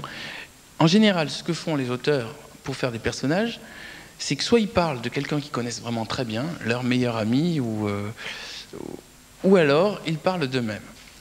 Donc Isidore, je l'ai construit avec un mélange d'un de mes amis et de moi-même. C'est un hybride. Donc il est gros parce que cet ami est gros. Et il est sensible et traumatisé par les actualités parce que je suis sensible et traumatisé par les actualités. Donc du coup, il s'est mis à prendre de l'épaisseur parce qu'il était vraiment nourri de deux êtres qui existent vraiment. Lucrèce, c'est un mélange de jeunes filles que j'ai aussi vraiment rencontrées, plus ma part de féminité. Dans tous les personnages, en fait, il y a un peu de l'auteur. Mais là, c'était d'autant plus amusant, c'est de chercher en moi ce qu'il y avait de féminin, comment je serais si j'étais une femme, comment je réagirais par rapport aux hommes, et ensuite de mélanger ça à des femmes que j'avais rencontrées et qui m'avaient parlé de leur ressenti. Et donc, en ayant Isidore et Lucrèce, j'avais en plus, c'est parti d'un jeu de mots, j'avais « il ». C'est Isidore et Lucrèce, ça donne « il », leurs initiales, et « il », c'était le nom du chaînon manquant qu'il y avait dans Le Père de nos Pères. Après, je me suis aperçu que ces personnages fonctionnaient d'autant mieux qu'ils n'avaient rien pour s'entendre, et donc ils étaient tout le temps comme de la nitroglycérine, tout le temps en conflit. Et dans le roman, le conflit est dynamique. Imaginons par exemple que mes deux personnages, dès la première scène, se disent « Tiens, on s'entend bien si on faisait une enquête ensemble, et puis tiens, si on faisait l'amour ensemble, tiens, si on se marie, si on faisait des enfants », eh ben, on s'en foutrait complètement de ce qui arrive à ces deux personnages. Tandis que là, ils n'ont rien pour s'entendre, donc du coup, on se demande « Est-ce qu'ils vont finir par se comprendre ?» Et il y a une dynamique. Et cette dynamique fonctionne tellement bien que je me suis dit « Tiens, je peux réutiliser pour un roman ». Et maintenant, ces deux personnages, Isidore et Lucrèce, sont les deux que j'ai envie de réutiliser de manière infinie. C'est-à-dire, je vais faire une trilogie. J'ai fait une trilogie sur les fourmis, je vais faire une trilogie sur les Thanatonautes, Empire des anges, et là je suis en train d'écrire Royaume des dieux, donc le 3e. Mais sur la série Le Père de nos Pères, L'Ultime Secret, ça je peux en faire 5, 10, 15, parce que ces deux personnages fonctionnent vraiment bien. Et c'est très difficile d'avoir deux personnages qui fonctionnent bien. Tiens, juste pour illustrer le fait que deux personnages qui s'aiment n'intéressent personne, j'avais été très frappé quand j'avais regardé la série Love Story, que vous avez peut-être croisé. J'ai croisé ça aussi parce que c'est ce qui se passe dans notre époque, alors je regarde ce qui se passe dans notre époque. Et j'avais été très étonné qu'il y avait un seul couple qui avait l'air sympa et de s'aimer, c'était Julie et Christophe. Et puis paf, dès qu'ils ont commencé à sortir ensemble et à annoncer qu'ils étaient bien ensemble, le public a voté pour qu'ils soient séparés. Et ça, c'est très révélateur. En fait, les gens heureux n'intéressent personne. Donc, il faut créer des conflits aux personnages, il faut créer des problèmes, il faut créer de l'incommunication pour montrer comment ils vont s'en tirer. Parce que là, à ce moment-là, c'est un facteur de leçon. Les gens se disent, tiens, moi aussi, j'ai des problèmes avec les autres. Peut-être que je pourrais utiliser la même technique qu'eux pour arriver à m'entendre avec les autres. Voilà. Voilà ce qui explique la magie de ces deux-là et pourquoi je les ai réutilisés. Ils sont d'ailleurs mes héros de mon court-métrage qui s'appelle La Reine de Nacre. Et pour ceux qui ont Internet, vous pouvez voir le film, enfin la bande-annonce dessus. Voilà. Bien. Autre question? On dirait une fleur. Témoignage de lecteurs. Vous allez nous jouer. Oui. Bonjour. Où êtes-vous? Oui. Ah oui. Bon, je voudrais juste connaître la réaction des gens en Côte d'Ivoire quand ils vous ont vu un Nassara qui vient s'intéresser à des fourmis. Au moment où j'étais sur l'enquête? Oui. Vous êtes ivoirien vous-même? À côté, je suis du Burkina, mais mon cœur est en Côte d'Ivoire. Alors écoutez, on était un groupe de scientifiques, c'est-à-dire j'étais lié à un groupe du CNRS, donc je ne peux pas débarquer, de toute façon j'étais inconnu à l'époque, c'est moi Bernard Werber, j'ai enquêté sur les fourmis, c'était pas ça, j'avais gagné un prix là encore de jeunes reporters, et ils m'ont dit ok, vous avez 3 jours pour faire vos bagages et partir, il y a une équipe il y a une équipe du CNRS qui bosse sur les fourmis maniants en Côte d'Ivoire. Normalement, je voulais faire mon enquête en Amérique du Sud, où il y a un phénomène qui s'appelle la marabunta, qui est une sorte de fleuve de fourmis. Mais là, vu qu'il y avait une équipe française qui travaillait en Côte d'Ivoire et qui avait un avion le lendemain, j'ai rapidement fait mes bagages et j'ai débarqué là-bas. Je dois vous avouer que les fourmis m'ont finalement moins intéressé que la Côte d'Ivoire, parce que j'ai débarqué dans une tribu baoulée du nord de la Côte d'Ivoire, et que c'est vraiment un mode de vie extraordinaire et inconnu. Enfin, je conseille à tout le monde d'aller voir en Afrique noire, et surtout en dehors des grandes villes, c'est-à-dire en s'enfonçant dans les terres, dans les petits villages, ce qu'est la vie là-bas, c'est vraiment extraordinaire. C'est une autre mode d'appréhension j'ai presque dire du réel. Et voilà, c'était très instructif. Bon, un truc embêtant, dans la zone où j'étais, il y avait beaucoup de marécages, donc non pas des moustiques, ni des mouches tsetse, mais il y avait des simulis. Certains parmi vous connaissent peut-être ces petites horreurs. Parce qu'en fait, je vais vous raconter un truc marrant. On est tous agacés par les moustiques, parce que quand un moustique nous pique, ça gratte. Mais on devrait lui dire merci au moustique que ça se gratte. Parce que si ça gratte, c'est parce qu'il met un produit désinfectant coagulant qui fait qu'il y a une petite cloque et que ça se referme. Et c'est ça, on gratte, c'est anticoagulant parce qu'on a envie de coaguler. Et voilà. Mais en Afrique, le simulé, lui, il vous pique, mais il ne vous met pas d'anticoagulant. Alors, il fait un trou, il vous suce le sang et il repart. Donc, vous vous retrouvez le soir en train de saigner de partout. Enfin, dans la région où j'étais, c'était particulièrement gratiné en simulé. Et il vous mettait... et on se retrouvait tous avec toutes nos chemises à jeter. Et il y avait un type, et quand il pique, ils vous mettent aussi des petits verres. Et un type, il avait les yeux pleins de verres, un scientifique français qui était là-bas, et on voyait les verres dans les yeux. C'était un peu strange. Je me suis dit, bon, 15 jours dans la jungle, ça... Je crois qu'on est habitué à une vie trop... Aseptisé, oui, merci. Parce que là c'était un peu bizarre. Ils avaient un autre truc aussi, c'est que quand ils marchaient dans les marécages, il y avait un petit ver qui rentrait sous la peau et qui se développe et qui fait 6 mètres de long. Un petit ver. Ça s'appelle le filaire de Médine. Et lorsque vient le printemps, ça fait un trou dans la peau. Je raconte des horreurs, vous allez manger après. Donc, ça fait un trou dans la peau pour faire les œufs, pour pondre les œufs dès que vous êtes dans une zone de marécage. Et à ce moment-là, il faut choper ce qui est le vagin du ver. Il faut le choper, ils mettent une petite allumette. Et tous les jours, ils tirent un tout petit peu. Et comme ça, le ver de 6 mètres, on finit par l'enrouler. Et on voit les gens. Il y en a qui connaissent, qui confirment. C'est pas... Qui c'est qui a entendu parler de ça? Ouais, bon, il y a 2 ou 3. Oui, j'ai pas inventé. Hein. Et le problème, c'est que si vous tirez trop fort, ça casse. Et à ce moment-là, vous avez 2 vers de 6 mètres. Bon. C'est pour ça, moi, la vie africaine, je dois être un peu phobique de tous ces trucs. C'est pour ça que ça me frappait. J'ai dû être piqué aussi par les mouches tsetse, mais il paraît qu'il faut être piqué souvent pour que maladie du sommeil, et puis ça se soigne. Mais ça me faisait un peu... Par contre, pas de crocodile, très décevant, pas de crocodile, pas de lion, pas d'éléphant, Côte d'Ivoire, pas d'éléphant. Et la forêt ressemble assez à la forêt de Fontainebleau. J'ai pas vu de grande différence. Mais ce qui est marrant, c'est par contre la joie de vivre. Il y a vraiment un sourire permanent de la population. C'était très, très agréable. C'est-à-dire que nous, dans nos pays occidentaux, on a tout, et puis on est tout le temps angoissé, et puis on est tout le temps en train de râler, et puis là-bas, ils n'ont pas grand-chose, mais ils sont vraiment contents. Alors, c'est vrai que quand je suis revenu de Côte d'Ivoire, j'avais une certaine joie de vivre. Pourtant, j'ai vu des tas de trucs choquants, extraordinaires, bizarres. On a fait quand même l'impression d'être dans un film. De toute façon, de manière générale, quand vous voyagez, vous découvrez des choses extraordinaires. Moi, l'un des pays qui m'a le plus dépaysé, c'est l'Inde. Mais l'Inde, je ne pensais pas que je revenais vivant. Parce que le transport en commun en Inde, c'est terrible. Dès le moment où vous êtes dans une voiture, vous êtes en danger. Parce qu'il y a des gros camions qui n'ont pas de frein et qui foncent et qui broient les petites voitures. Bon, alors, une fois qu'on sait ça, c'est un peu inquiétant. Donc vous allez en camion ? Non, on ne pouvait pas. En fait, j'étais même pas en voiture, on était en pousse-pousse en Inde. Et les pousse-pousse, quand ils voient arriver les gros camions, ils descendent, ils vous disent de descendre et ils se précipitent dans le fossé. C'est un camion Tata parce que tout appartient à une seule maison qui s'appelle Tata, qui font les banques, qui font la nourriture, ils font les vêtements. Et ces gros camions Tata qui transportent des tas de choses bizarres foncent dans la foule et par moi ils accrochent des gens, ils accrochent des pousse-pousse et tout. C'est très dangereux. Mais bon, il y a un moment, ça m'amusait de voyager, mais maintenant, j'ai l'impression quand même, malgré tout, que je peux arriver à faire beaucoup de choses en restant en tout cas dans l'Hexagone. C'est pour ça que l'ultime secret, ça se passe sur la Côte d'Azur. Je me suis dit, si j'ai envie de faire le film, hein, mais si le film se fait, j'aimerais pouvoir le tourner là. Le père de nos pères se passait en partie en Tanzanie, où j'ai aussi un peu voyagé.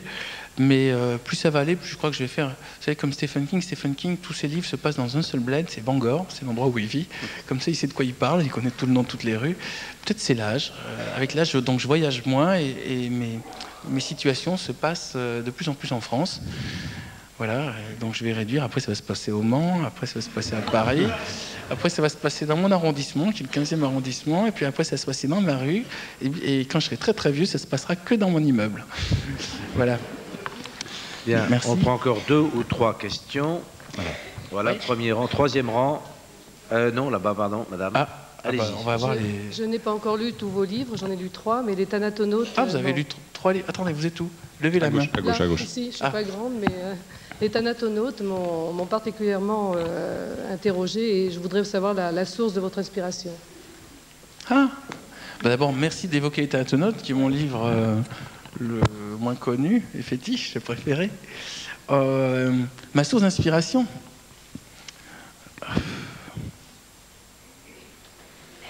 Bon, à l'origine des Thanatonautes, il y avait d'abord une enquête sur la mort que j'ai faite à l'époque pour... Ah oui, si je me gratte, ça fait du bruit. Que j'ai faite pour le Nouvel Observateur. J'ai fait un énorme dossier sur l'accompagnement des mourants, parce que ça, c'est une nouvelle valeur. C'est-à-dire qu'actuellement, on commence à se poser des questions sur le fait de l'accompagnement des morts. Avant... Je vais résumer vite fait. Hein. Avant, le grand-père mourait, et puis la famille était autour, et les petits-enfants, ils voyaient le grand-père mourir, et c'était pas joli, mais au moins, on savait au moins ce qu'était la fin de la vie d'un être humain. Après, il y a eu une période où le grand-père, un jour, on va le chercher, on le met à l'hôpital, puis le petit garçon, il va le voir de temps en temps, et puis un jour, il y a un coup de téléphone, on dit, papy, il n'a pas passé la nuit. Et le petit garçon, il sait pas ce que c'est la mort. On lui dit il est mort, mais il ne sait pas. Pour lui, c'est un coup de téléphone dans lequel on dit papy n'a pas passé la nuit. Et on est en train de faire actuellement une société où la mort a disparu. La mort, c'est l'hôpital et c'est un coup de téléphone. C'est plus papy qui tout d'un coup dit ah ça va pas. Vous voyez, il n'y a plus de. On est en train d'évacuer la mort. On est en train d'évacuer une autre notion qui est le deuil. Je me rappelais avant les gens, avant, dans ma jeunesse, je suis dans les 60, mais disons dans les années 70 encore, il me semblait quand il y avait quelqu'un de la famille qui mourait, les gens s'habillaient en noir, restaient en noir très longtemps. Puis de plus en plus ça va, plus on dit il est mort. Et on est en train d'évacuer les cérémonies de deuil, on est en train d'évacuer la dramaturgie autour de la mort d'un être humain, on est en train de considérer que il y a beaucoup d'êtres humains, un de moins, pas grave. Alors là, je me suis dit, on perd quelque chose, et notamment... on fait que le petit garçon qui n'a pas vu son grand-père agoniser, ce qui est un spectacle abominable, mais le petit garçon qui n'a pas vu son grand-père agoniser, en fait, quand lui-même il sera vieux, il va se dire, et quand on va l'amener à l'hôpital, il va se dire, mais qu'est-ce qui va m'arriver maintenant? Parce qu'il n'a pas vu le spectacle affreux du grand-père en train d'avoir des soubresauts, mais par contre, pour lui, la mort, c'est l'inconnu. Ou la mort, c'est les films américains dans lesquels il y a des gens qui, tout d'un coup, font « Ah !» et ils tombent par terre, ou alors le jeu vidéo dans lequel on se promène avec une mitrailleuse et on tue tout le monde. Donc en fait, la mort, il ne sait pas du tout ce que c'est. Et ça va créer un énorme malaise, ça crée des névroses, ça crée des problèmes psy, ça crée une décentralisation de nos sociétés. Et c'est pour ça que les sociétés primitives et les sociétés qui ont su conserver les rituels de mort ont souvent des gens qui sont mieux dans leur peau. Bon. Donc j'ai fait ce lien, je me suis dit je vais aller approfondir ça, donc je suis allé voir les centres d'accompagnement des morts. Il y a actuellement en France une prise de conscience de cette problématique et il y a les centres de soins palliatifs, c'est-à-dire des endroits où des gens discutent avec les personnes qu'on sait condamnées, mais c'est pas parce qu'elles sont condamnées qu'on va pouvoir discuter avec eux. On leur fait écouter de la musique, on les baigne, on les masse, alors qu'on sait qu'ils ont un cancer généralisé, qu'ils sont sur cortisone et qu'ils vont mourir peut-être le lendemain. Et ça, c'est un comportement nouveau qui m'a semblé passionnant et moderne, et un comportement de spiritualité de la prochaine génération. Donc à partir de là, j'ai essayé d'imaginer comment ça pourrait évoluer. j'ai rencontré des gens qui m'ont parlé des premières near-death experiences, c'est-à-dire des gens qui, dans le coma, voient la lumière et font des retours. Étant journaliste scientifique, je ne faisais juste que noter, il y a ces témoignages.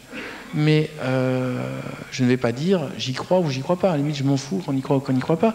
Ce qui m'intéressait, c'était, regardez, 1, on ne sait pas gérer la mort. 2, il y a des gens qui nous racontent des histoires, qu'ils ont vu des lumières au bout. 3, il y a des mythologies, il y a des religions, il y a des mystiques qui nous parlent de ça.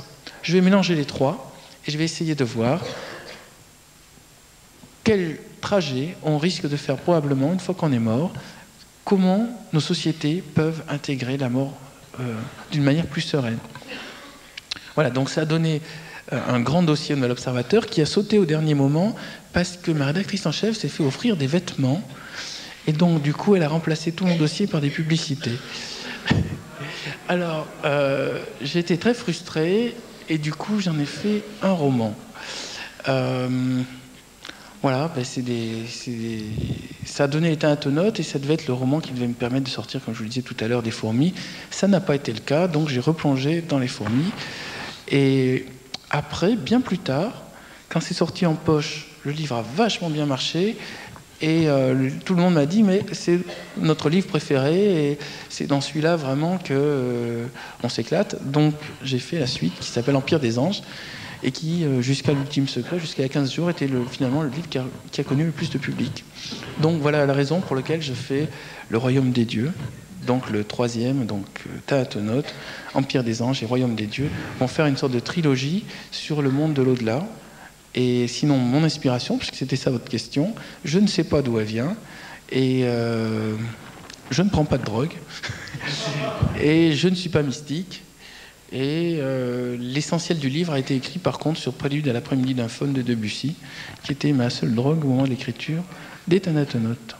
Il y a une avant-dernière ou dernière question. Voilà, le micro arrive. Bonsoir. Alors Oui. ma question, à la fin d'un de vos ouvrages, vous remerciez le professeur Rémi Chauvin. Et Ouais. ma question, ce serait, est-ce que vous connaissez René Péoc? Qui ça? René Péoc. Non. Non. Désolé. Le professeur Rémi Chauvin, c'est bien l'entomologiste qui travaille à la Sorbonne. Oui, pas à la Sorbonne, enfin, au moment où je l'ai rencontré, il était à Nancy. Est-ce que vous êtes au courant de ses travaux sur les phénomènes de poltergeist? Et je voudrais savoir ce que vous en pensez. Ou... si vous avez, Alors, est-ce que je suis au courant des travaux de... Et, comment il s'appelle? Rémi Chauvin. Oui, mais... Ah oui. Oui. Alors, oui, je suis au courant des travaux de Rémi Chauvin, je dirais, sur la partie irrationnelle. Ce que j'en pense rien. Parce que, surtout, je vous répondrai jamais, je suis convaincu qu'il y a des poltergeists et tout, et je vous dirai jamais, je suis sûr que c'est un crétin qui perd son temps, ni l'un ni l'autre. Je suis comme le conte que je vous racontais, il le fait très bien. Quelqu'un qui va dire, mais c'est scandaleux de parler des poltergeists, oui, vous avez raison aussi. C'est-à-dire, je ne suis pas dans la croyance, je ne suis pas dans le jugement. Je vois une chose, c'est que Rémi Chauvin est quelqu'un qui a 95 ans ou 16 ans, a l'esprit extrêmement vif. Je crois que c'est ses recherches en général sur les animaux et sur sa curiosité naturelle qui fait que c'est un type qui a cette vivacité d'esprit. J'espère que quand j'aurai son âge, j'aurai cette vivacité d'esprit. Je crains fort que mon cerveau me laisse tomber avant. Mais le professeur Rémi Chauvin... vous savez, beaucoup de gens, quand approche la fin de la vie, la fin probable de la vie, s'intéressent à l'irrationnel, tout simplement parce qu'ils recherchent une sortie de secours. C'était le cas, pour prendre un exemple connu, de François Mitterrand. François Mitterrand, vers la fin, était entouré de sorciers, de marabouts, de médiums divers, et puis il cherchait vraiment... chercher là-dedans qu'on lui dise vous en faites pas, vous allez vous réincarner en Jules César ou un truc comme ça. Mais maintenant, que dire de ça? Je considère normal, probablement que moi-même, quand j'aurai 95 ans, je vais me mettre tout d'un coup à m'intéresser aux phénomènes irrationnels et à tout ça. Je m'intéresse à tout ça pour l'instant avec une distance, celle du journaliste scientifique. Quand je parle de réincarnation, quand je parle du paradis, du jugement des âmes, de la mesure de nos actes et tout ça, j'en parle en mettant en scène les grands textes mythologiques. Point. Après, je ne vais pas dire, je suis sûr qu'il y a des anges, je suis sûr qu'il y a des dieux, je suis sûr qu'il y a un Dieu. Pour ma part, je considère qu'il ne faut pas aller tripoter tout ce qui est irrationnel, malgré tout. C'est-à-dire que je crois que beaucoup des médiums se branchent sur les morts. Enfin, d'après ce que disent les mythologies, il existe des gens qui ne montent pas à la réincarnation, au recyclage, mais des gens qui restent ici en tant que ce qu'on appelle amérantes. Ça, on le retrouve dans toutes les religions, dans toutes les mythologies. Et quand des gens disent phénomène magique, ou alors j'ai parlé avec mon ancêtre et tout, en fait, ils sont branchés, ça c'est ce que disent les textes, sur des amérantes. Et ces amérantes, d'abord, ne sont pas forcément la personne concernée, et deuxièmement, n'ont rien à faire là. Et le trajet logique d'une amérante est de monter vers le jugement pour être recyclé et être incarné. Ce que j'exprime un peu dans l'Empire des Anges, c'est que l'objectif d'une âme est de s'améliorer sans cesse, et pour s'améliorer sans cesse, elle doit progresser, c'est-à-dire qu'une fois qu'on est mort, hop, on renaît petit bébé, et on essaie de faire mieux que la vie précédente. Alors cette idée, moi je ne suis pas dans la croyance, même si je veux l'exprimer, mais je la trouve sympa, et elle a le mérite d'expliquer certains blocages, ou certains préjugés, ou certains comportements programmés que la psychanalyse n'arrive pas à faire sauter, ou que la simple intelligence n'arrive pas à faire sauter. Il y avait un moment, j'ai dit dans l'Empire des Anges, que pour faire une âme, il y a 3 choses. Il y a 25% d'hérédité, donc vous êtes influencé par vos parents, l'endroit où vous naissez, la catégorie socio-professionnelle, enfin sociale où vous naissez. 25% karma. Alors le karma, c'est-à-dire vous êtes influencé par votre vie précédente, mais on pourrait appeler ça aussi l'inconscient, c'est-à-dire c'est ce qui vous pousse à faire des choses et vous ne savez pas pourquoi. Et 50% libre arbitre. Donc tout ce que vous faites, mais avec vos 50% libre arbitre, vous pouvez décider de la nouvelle répartition. Donc vous pouvez décider que tout va être par le libre arbitre, 100% libre arbitre. Vous libérez et de l'hérédité et du karma. Vous pouvez très bien décider aussi, par votre libre arbitre, que vous rentrez uniquement dans l'hérédité. Ça va être le cas, par exemple, je ne sais pas, Caroline de Monaco, elle ne fait juste qu'être la fille de son père. C'est son job, c'est sa raison d'être. Elle n'a rien fait de spécial en dehors de ça. Donc, elle ne se définit que par ses parents et sa filiation. Ça, c'est 100% hérédité.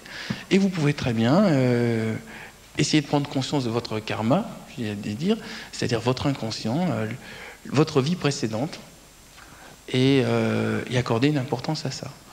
Ça me semble correct. Maintenant, se brancher sur les morts, essayer de se connecter sur des êtres qui n'ont rien à faire là, ça me semble malsain. Voilà. Merci. Je crois qu'on va rester...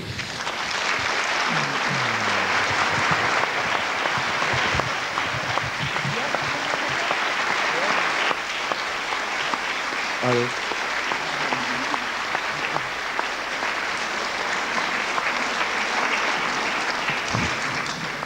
Est-ce que je peux poser une dernière question? Alors, oui, en principe, on a fini, cher monsieur. Alors, une question très ça va être très rapide, quand on était dans l'irrationalité, tout ça. Attendez, vous êtes où? Ah oui, je vous vois. Oui. Donc ça va être plus rapide que les autres questions, je pense. C'est quelque chose qui me turlupine, c'est au niveau de l'ultime secret, donc que je viens de finir de lire.